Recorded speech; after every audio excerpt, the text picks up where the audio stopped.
Dallas, we know that life moves fast. And when it does, you need an insurance company that's as reliable as the city we call home.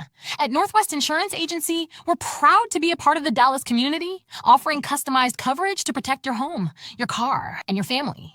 Whether you're navigating downtown or enjoying a weekend in the suburbs, we've got you covered every step of the way. We're more than just an insurance company. We're your Dallas neighbor, always here to help. Northwest Insurance, proudly serving Dallas. This is the On the Pony Express podcast, part of the On3 network. Check out all the SMU coverage you need at ontheponyexpress.com. Now, here's your host, Billy Embody. 1, 2, 3, let me go.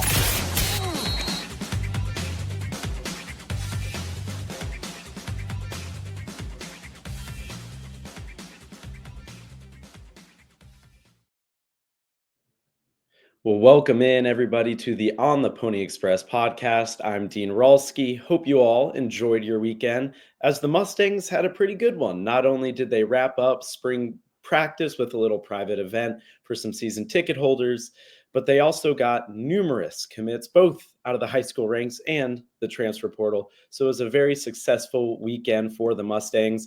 We'll sort of break down what we saw on Friday night. As I said, the Mustangs did wrap up spring ball.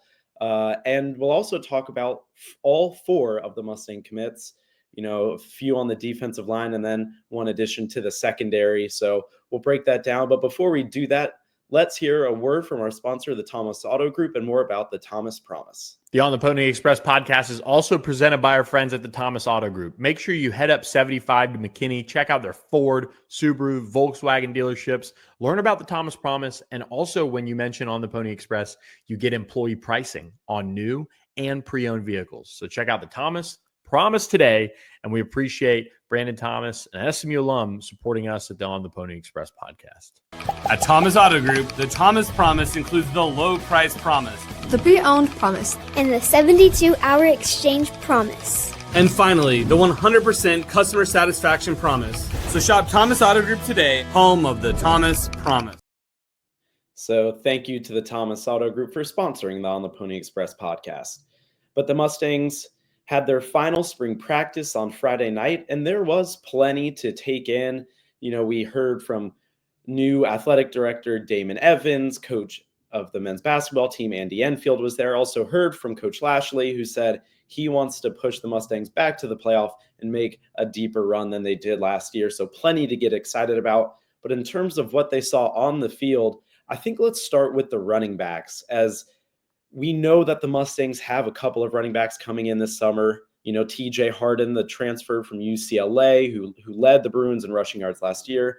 And then also true freshman Jeremico Green, who the staff is super excited about. And both of those guys will complement Derek McFall and Chris Johnson very well, as the 2 running backs already on campus, McFall and Johnson, are elusive, very quick, got that home run speed, and can both catch the ball out of the backfield at a very high level. Whereas TJ Harden and Jeremico Green are sort of more of that bruiser, initiating contact with the defenders and falling forward for those extra yards. So, it might be a little bit of a thin running back room, and that might be a theme for this Mustang team so far, is there's not a lot of depth in certain positions, but the depth that they have can absolutely play at an ACC level. And we saw that on Friday night with Derek McFall, who just continues to prove that, he's taken that next step. We all saw the glimpses of what he could become last year. He was able to redshirt, but even on Friday night, breaking runs to the outside, rushing it in from around 10 yards for a touchdown, I want to say as well, in a little red zone drill. And so he really showed off his speed, but also some physicality as well. And then if you've been following the Mustangs and you've been following Derek McFall, you know that he played a little bit of receiver in high school. So he certainly has the ability to catch the ball out of the backfield. And then for Chris Johnson, I think that was what he showcased the most on Friday night, was his ability to catch footballs out of the backfield. He had to make one really nice over-the-shoulder catch where he tracked it all the way in. And as the SMU wide receivers coach like to say, you got to follow the ball all the way into the tuck with your eyes. And he did that and made another impressive catch as well. So although those are really the 2 scholarship running backs on the roster at this point, you have to feel really good about where they're at. And Friday night only proved that point further. So feeling good about running back. We'll talk about spring overall.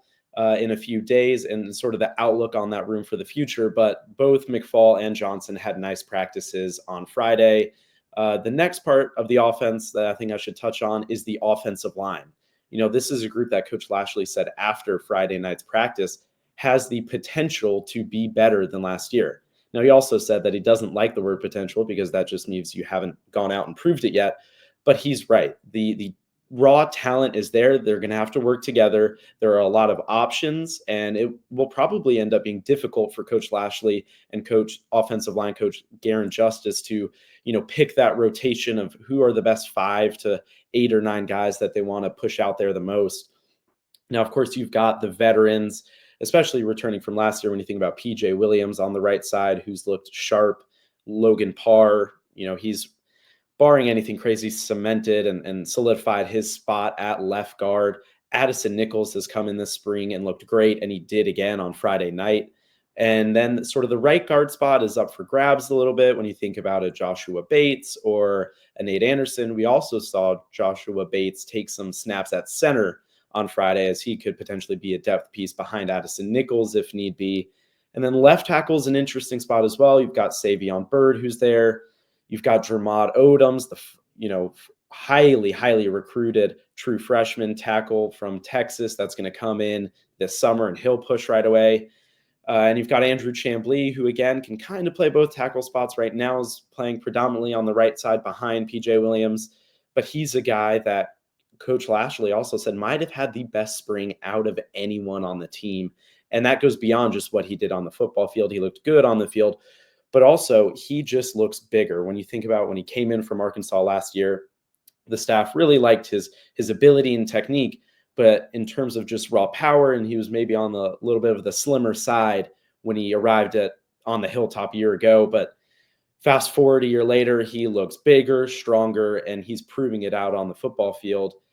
So the depth options are there. You also have to think about a player like King Large, who came in, of course, last year, redshirted, and he continues to progress. So the Mustangs have countless options really at offensive line. It's just going to be, a matter of figuring out who the best 5 are at which positions, because there is some versatility there as well. There were some rumblings and rumors about maybe pushing PJ Williams inside to right guard because he's been so good in that right guard spot. No one's taken it over yet. And I just don't think that's a great idea, because PJ was really strong at right tackle last year. You expect him to be strong at right tackle this year. And he's learned to play with Kevin Jennings. And I think that's an underrated piece, because when Kevin Jennings escapes the pocket, he'll oftentimes look to his left and then kind of spin around and roll out to his right. And so PJ Williams knows he's just got to seal off the defensive end to the inside and allow Kevin Jennings to escape to the outside. And that's something that whoever would replace him at right tackle would have to learn, whereas PJ Williams has been the right tackle there for a year. And I think it just makes sense to keep him there and let him probably or possibly become an all ACC offensive lineman. So talked about running back, talked about offensive line.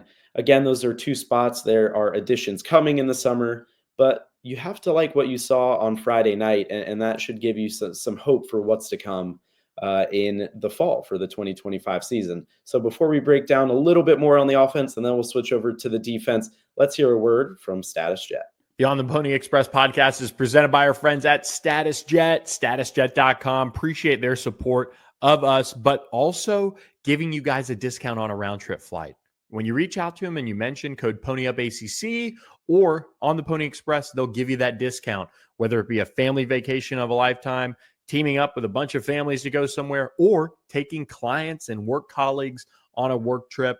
Status Jet is the way to go. They can get you from point A to point B with that level of luxury you'd expect, and into those tough to get to places as well. So call them today. Just start the conversation, because it takes 0 membership fee as well. So that's another plus with our friends at Status Jet. So thank you again to Status Jet for sponsoring the On the Pony Express podcast. Now, as we move over to quarterback, there's not too much to break down here. If you haven't heard, Keldrick Luster, the redshirt sophomore quarterback, entered the transfer portal and actually just committed to Texas State on Sunday. So he is no longer with the team, and that pushes early enrollee true freshman Ty Hawkins really to the backup role. The Mustangs have 3 quarterbacks on scholarship as of right now. That's, of course, Kevin Jennings, Ty Hawkins, and then Tyler Van Dyke, who is still recovering from his ACL injury. He's out at practice virtually every day with pads on, but he's still going through the recovery and rehabilitation process. And it sounded like there's a potential for him to be healthy for the 2025 season, but I think the Mustangs are hoping they will not need Tyler Van Dyke if Kevin Jennings can stay healthy and have the year that pretty much everybody is expecting him to have. The Mustangs are hoping that, not only will they not need to rush Tyler Van Dyke back into any situation, but that they can also redshirt a true freshman, Ty Hawkins. And so, both quarterbacks again showed glimpses of why they're so dynamic, both running and throwing the football. Jennings hit Jordan Hudson for a deep touchdown early on in practice where he sort of escaped the pocket and threw one across his body. Really impressive throw. And then Ty Hawkins, again, we know he's got the arm strength and the speed, and he showed both of those things on Friday night. Not too much else to say there. It's just they've just got to keep putting their head down, maybe add a little bit more weight for both of them in the summer as they head into summer workouts ahead of fall camp. But overall, will the Mustangs add to that room? After the practice, Coach Lashley said he would be happy if those 3 guys are the 3 scholarship quarterbacks and if they all remain or become healthy in Tyler Van Dyke's case. Coach Lashley didn't sound like he would want to add anybody to the room, but maybe if Tyler Van Dyke, his recovery doesn't go as well as it's on track or on pace to do right now, maybe they add a little veteran into that room. But for right now, Coach Lashley's happy with that room. And then to finish off the offense, we'll kind of combine the wide receivers and the tight ends because there were not a lot of options out there for the Mustangs. True freshman Dalen Singleton did not suit up. He has been dealing with a concussion for about the last week and a half. Coach Lashley said he will be okay and won't miss much more time, but he is someone that you saw glimpses of early on in the spring, but we did not get to see him play on Friday night. The other true freshman, Jalen Cooper, again, just doing his job. They looked for him deep. He kind of got held on one. The ball, I think, might have been intercepted, but he was held and it would have been a defensive holding or pass interference. But there are also multiple occasions where he's just, again, finding little pockets over the middle, off to the side, and getting the football. And so that wide receiver room, look, the Mustangs did miss out on Keelan Marion, the All-American punt kick returner / possible slot wide receiver, the former BYU receiver committed to Miami this weekend after being on campus on Thursday, the day before the spring game. So the Mustangs miss out there. They lose Randy Reese to the transfer portal. And then earlier in the portal window, they lose Jamarian Carroll. And so you're sort of down to just Jackson Lavender there in the slot. And that's a very thin room. So, this is why you got to subscribe to ontheponyexpress.com, because if the Mustangs, find another slot receiver in the transfer portal that they're going to go after, that's where you're going to find out first who SMU is going after, because it's a thin room right now. And a lot of people are worried about that. And there's, reason to be a little bit worried about the slot position. But what people are forgetting is this tight end room the Mustangs have is elite. Now, again, you didn't get to see what that room has to offer on Friday because RJ Maryland is still recovering from his ACL injury, which Coach Lashley said him and Matthew Hibner, who got banged up early on in spring practice, are both recovering well and are sort of expected to be back at least by fall camp, maybe if not a little bit sooner. Certainly Matthew Hibner sooner than that. But I think what people forget is the versatility that this tight end room can bring to the offense, because when you've got RJ Maryland, Matthew Hibner, and Adam Moore, who has really come along this spring and looks really strong, you've got 3 tight ends who can go out there and play ACC level football at a high level. And that could mean you put Matthew Hibner out there in the slot. When RJ Maryland went down, Hibner was a huge piece to the offense at tight end and stepped right up and right into this team. And Coach Lashley got asked about it in the press conference on Friday too, is does that allow you to sort of mix some things up with personnel and formations? And he said, absolutely. There will be opportunities to maybe have 13 personnel out there, something Coach Lashley really hasn't done at SMU, or maybe 22 personnel with 2 running backs and 2 tight ends. So there's a lot of flexibility, and it's an opportunity for Coach Lashley to sort of show off his creativity and what he can bring to an offense, which is really how he got to the head coaching position. He's an offensive guy. There's no secret there. So it's exciting. Again, is there maybe a little reason for concern at the slot? That's fair. But again, you have to remember what this tight end room can bring to this team, because it's got to be right up there with the best tight end room, at least in the ACC. It really could be one of the best tight end rooms in the country when they're all healthy and playing football again in the fall. And that is just going to add a whole nother dynamic to the offense that maybe can kind of mask some of the lack of depth at the slot position, or really just receiver overall. So before we flip over to the defensive side and talk about what we saw on Friday night from Scott Simon's group, let's hear a word from our friends at Manny's. The On the Pony Express podcast is presented by our friends at Manny's Tex-Mex, 4 locations across DFW. And guess what? When you say queso, queso, they say thank you for getting your 10% off discount. And they love it when you're sitting there having a meal with them at Manny's. It's a really great family atmosphere. You can have a great margarita, fresh ingredients on your food, great lunch specials. You can have it all at Manny's. And when you say queso, queso, you get 10% off your order. So it's dine-in or carry-out only, excludes alcohol because of laws and also the third-party delivery apps. But when you dine in or do carry-out, make sure you say queso, queso.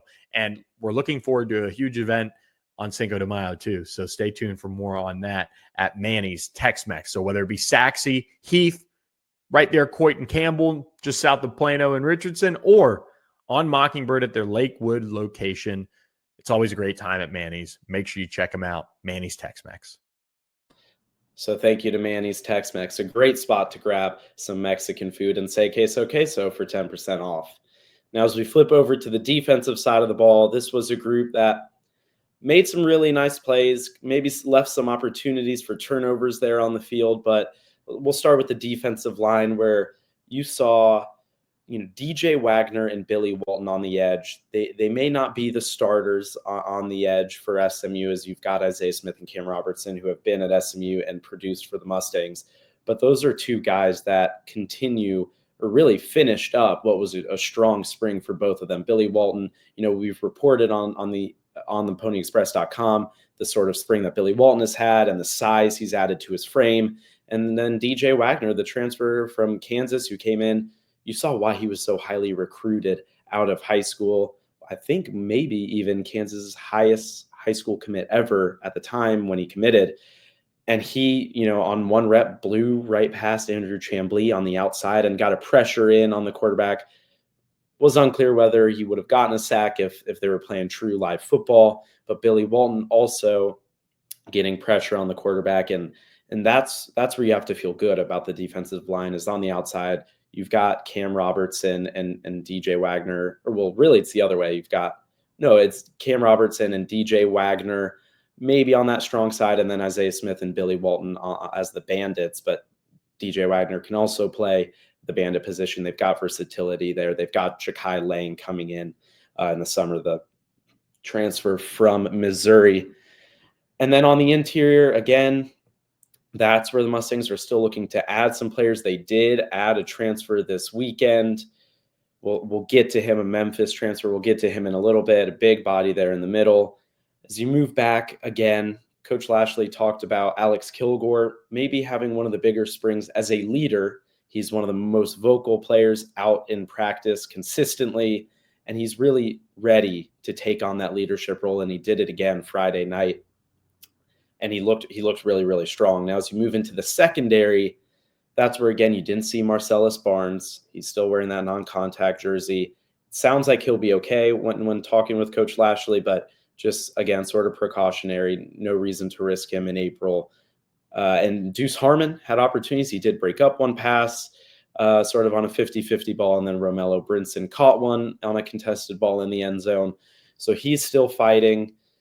The safety spot, SMU fans have to feel really, really good about. When you think of who they returned in Ahmad Moses and Isaiah Wacobia, I mean, those are two all ACC guys, no doubt. Isaiah Wacobia probably and Ahmad Moses, but Isaiah Wacobia especially, Coach Lashley said, even has the opportunity to be an All-American.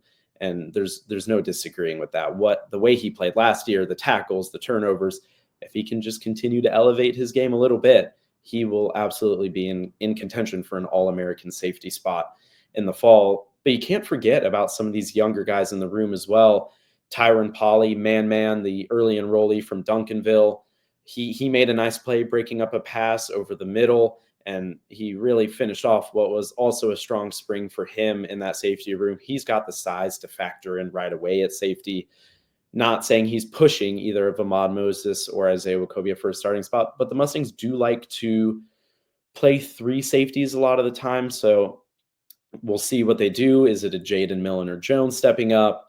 Is it maybe a Lamadrick Spencer, Kyron Chambers? And Lamadrick Spencer made a really nice play on a run play on Friday night where he blitzed off the edge and absolutely really would have blown up the running back had they been going full on and playing at full speed as him. And again, I don't think I mentioned this on the preview podcast last week, previewing Friday night's game, but that nickel spot will be super interesting to watch between Lamadrick Spencer and Kyron Chambers, as both are playing at a pretty high level right now.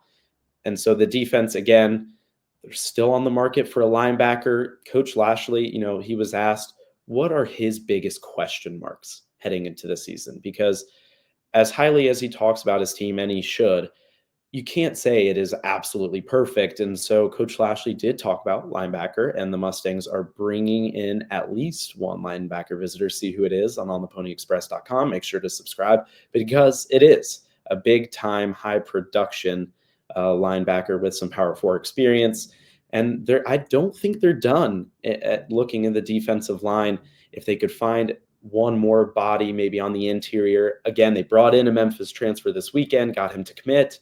But can they find one more to really shore up that defensive line position?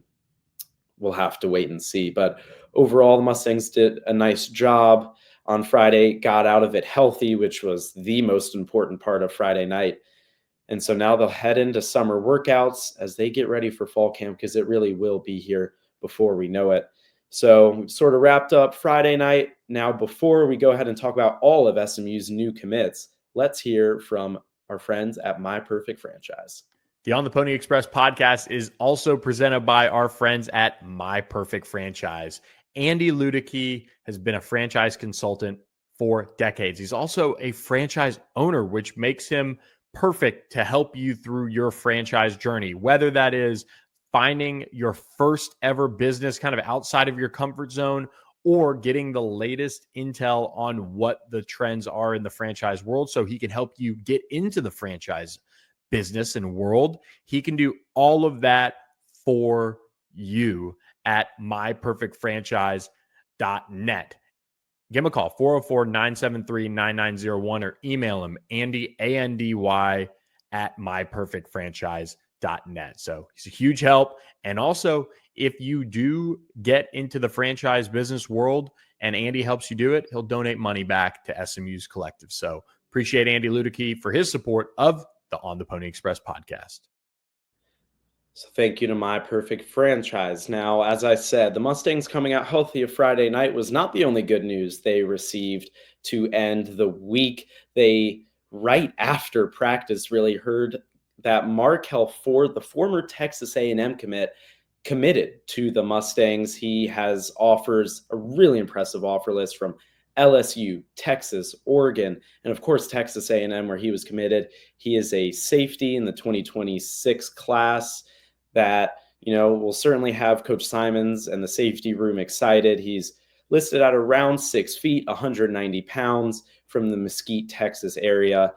And again, the Mustangs, they lose Jonathan McGill last year. They'll, I believe, lose at least Isaiah Wacobia, also Ahmad Moses. I should probably know that, but I think Ahmad Moses as well. So there will be spots up for grabs in the 2026 year. And so Markel Ford is a nice addition to the safety room. And then just less than an hour, maybe even 30 minutes after Markel Ford committed, Keith Doty, announced his commitment to SMU, the defensive tackle, also from the Mesquite, Texas area. He had been to spring practice multiple times, and I should say, so had Markel Ford after he committed from Texas A&M, spent a lot of time on the hilltop. But Keith Doty, just like Ford, spent a lot of time at SMU, coming to multiple practices, was at the Mustangs stacked junior day back in February. He is listed as 6'4", 300 pounds, has offers from Baylor, Oklahoma, Houston, and others. And when you talk about this defensive line and maybe the depth SMU doesn't have, of course they want somebody for the here and now. But why not try and just build out this room through the high school ranks? The Mustangs have really focused on the transfer portal in the trenches these first couple years. It's crazy to say it's been over a year in the ACC, but it has. That's really where they've put their focus on trying to build up the trenches on the offensive and defensive line. But you're starting to see the Mustangs now pick up some pieces out of the high school ranks for both the offensive and the defensive line. And they heard from one more defensive lineman late on Friday night, and that is Amontre Harris, an edge prospect out of Humble, Texas. He's listed at also 6'4", 220 pounds, had offers from Houston, TCU, where he was formerly committed to the Horned Frogs, has offers from Memphis and other places as well. So that's a big get for SMU, of course. SMU fans know that they were able to get Ty Hawkins to flip away from TCU to SMU last year, and that's already paying dividends as he's had a super strong spring. So they kind of pull out the same trick again here in the class of 2026 and get former TCU commit Amontre Harris to pledge his commitment to the Mustangs. And those all happened in, I think Amontre Harris might have actually been Saturday morning, but all happened within 24 hours of each other to really give the Mustangs some strong momentum heading into official visit season. They'll have a big official visit weekend starting this Friday, May 2nd. We'll break it all down for you later in the week, may even have a special guest to sort of paint the picture for us. But the Mustangs are, again, really in a good spot in this 2026 class heading in to official visit season that, again, starts this weekend, will last into June and July. But what a 24 hours it was. 3 high school commitments for the Mustangs. Now, the one transfer commitment that I've sort of been alluding to for a lot of this podcast is Kevonta Spears. Probably butchered the name there, but he's a transfer from Memphis, big body, 6'4", 295 pounds, played 3 years at Memphis, totaling 30 tackles, a couple of sacks. And this is one of those big depth pieces that the Mustangs needed to get. When you think about who they lost last year, they needed another, I don't want to call him a Tank Booker. Shout out to Tank Booker. Looks like he's going to get an undrafted free agent contract with the Raiders. Shout out to all the Mustangs who are, getting contracts, got drafted. Of course, Elijah Roberts, shout out to E-Rob, staying or going back to Florida with the Buccaneers. Brashard Smith with the Chiefs to keep that SMU to Kansas City pipeline intact for another year. Super exciting move for him. And there are numerous others. You think of, I think, Brandon Crossley to the Patriots, and there are more as well. So it's an exciting time for Mustangs as they're starting to take the next step in their careers. A lot of players from last year's team, they made the playoff. They had all the success, and they're carrying that success over to their NFL careers now. So shout out to them. But Kevonta Spears is a big piece for this defensive line. In terms of where he fits in, could he be sort of that Tank Booker replacement? Again, a big body, 6'4", almost 300 pounds. The Mustangs are really happy with what they're seeing from Jeffrey Embaugh and Terry Webb so far, and they're right about that. They've been performing at a very high level. So maybe he comes in as a depth piece, but a strong depth piece for the Mustangs. And again, I don't know for sure, but I'm going to guess that they're looking for maybe one more body to truly beef up that defensive line. And so stay locked into On the Pony Express to get all the updates, especially from Pete Nakos. If you're not following him, he has got the transfer portal locked up. He knows what's going on with every player in the portal. So make sure to follow him as well on Three's Finest. But with that said, I think we're going to wrap this podcast up. We'll have another podcast later this week, hopefully with Hayden Howerton, to recap spring overall for the Mustangs. And again, just sort of the outlook to the future for what this team needs to do to take the next steps to get back to the playoffs and maybe even win the ACC. And then we'll have a podcast towards the end of the week as well, previewing the big official visit weekend for the Mustangs. So with that said, I am Dean Rolski. Hope you guys have had a nice Monday so far and a nice start to the week. Talk to you soon. Thanks for listening to the On the Pony Express podcast with Billy Embody. Follow us on your socials on X at SMU on 3 and on Instagram at on3SMU. And keep it locked to ontheponyexpress.com for more coverage.